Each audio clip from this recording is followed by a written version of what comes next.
Alors si vous avez tout simplement plus de 2 de QI, posez-vous tout simplement cette question, tout de suite. Demain, à qui appartiendra la planète? Ce sont des voleurs de terre. Ils nous volent aujourd'hui ce que nous avons de plus précieux, c'est-à-dire nos terres. Ces processus de forte concentration ne sont pas des évolutions normales. Il s'agit tout simplement d'accaparement, de plus en plus de terres dans les mains de moins en moins de gens. Regardez, 50% de la population mondiale vit dans la campagne aujourd'hui et est directement menacée par ces phénomènes. Ce qu'ils font brutalement aujourd'hui, en Ukraine par exemple, ils le font doucettement en France, dans notre pays, où la concentration foncière est absolument considérable. Le chiffre, c'est 80-20. 20% des agriculteurs trustent 80% des terres. Eh bien en Ukraine, avec Zelensky, le mouvement s'accentue encore plus. Le président ukrainien a promulgué la réforme foncière en 2020 contre la volonté de la grande majorité de la population.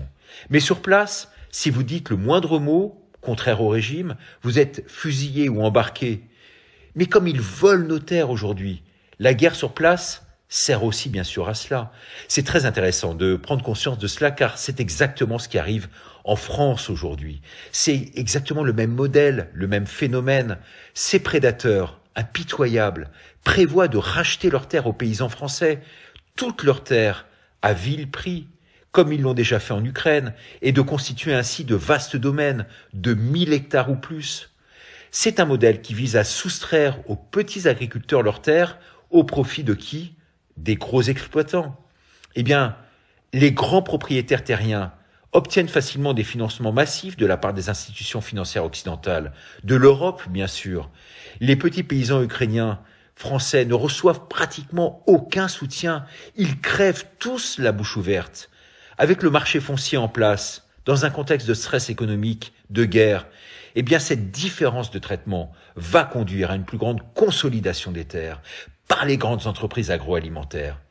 C'est maintenant ou jamais, que doit commencer la réforme agraire, rendre leurs terres à nos paysans. Regardez à travers ce reportage comment l'Ukraine est spoliée par l'Occident et surtout aujourd'hui par les Américains. Dans une vidéo qui a fait le buzz, un député RN a dit récemment qu'en Ukraine, 40% des terres, parmi les plus riches du monde, étaient aux mains des Américains.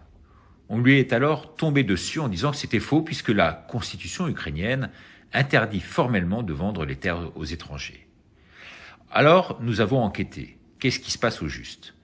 Eh bien, avec 33 millions d'hectares de terres arables, l'Ukraine possède de vastes étendues de terres agricoles, parmi les plus fertiles du monde.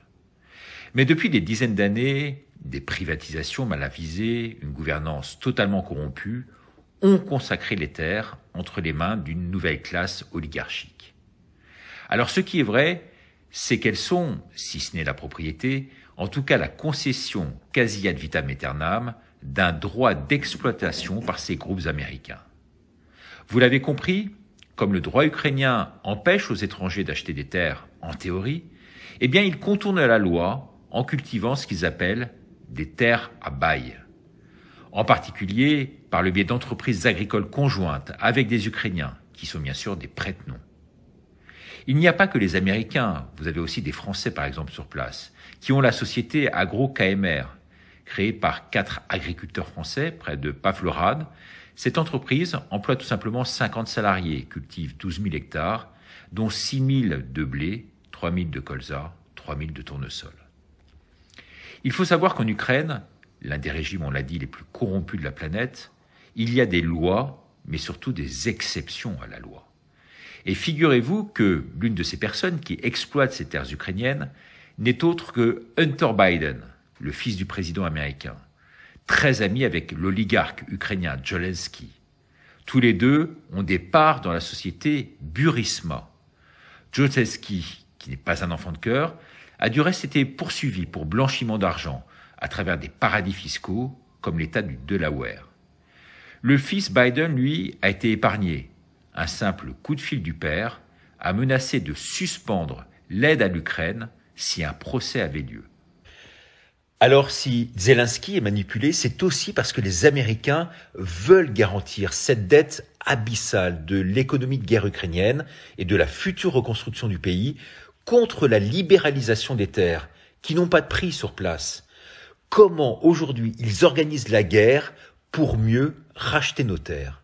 Eh bien, si vous êtes d'accord avec tout cela, merci de partager et de vous inscrire à laminutedericardo.com pour nous aider dans ce combat journalistique, me semble-t-il, de toute première importance, encore plus aujourd'hui.